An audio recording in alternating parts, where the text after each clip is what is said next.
Good afternoon, good morning, Shabbos, everybody.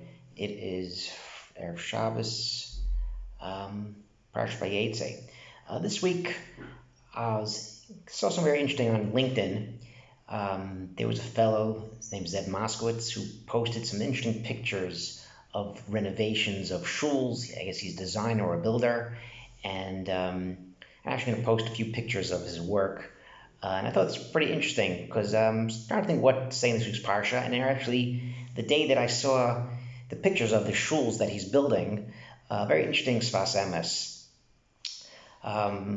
Yaakov goes to sleep, has his dream, Sulam Musaf Arza, Hashem talks to him, he wakes up, and he was afraid. And usually, if someone has a dream, they're not afraid. Usually have a dream, that was the wackiest thing I've ever seen in my life, this happened, that happened. Very seldom someone afraid that they have a dream. And so Hashem talks about that he was afraid. He had Yiras Hashem at this place. And this is before the Beis Hamikdash was built.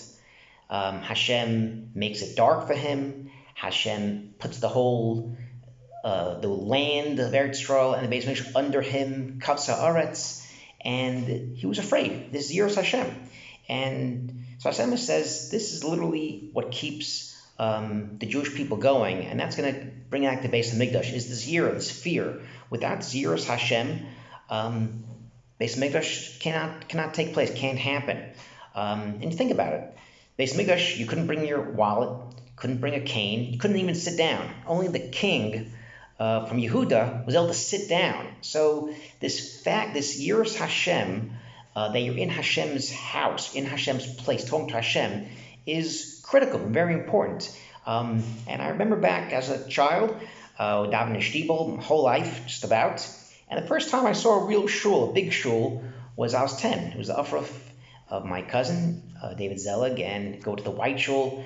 And I remember just thinking, this is the most incredible place. It never occurred to me that a shul would have an upstairs for women, and it's round and huge aron, just a very awe-inspiring place. I think it's something that's I think lost on us. Most people, we daven in shtibels or small shuls, and you don't have this feeling of awe. You don't have this feeling of Yiras Hashem.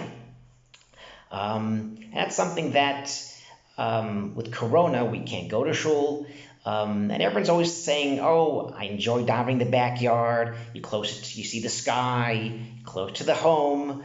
Yeah, singing is nice, davening at home, that's fantastic, that's great. But there's this aspect of Yiras Hashem that you just don't have when you're davening in someone's basement or davening in someone's backyard. We don't have a choice, but that's something that's lacking, I believe, to have this Yiras Hashem.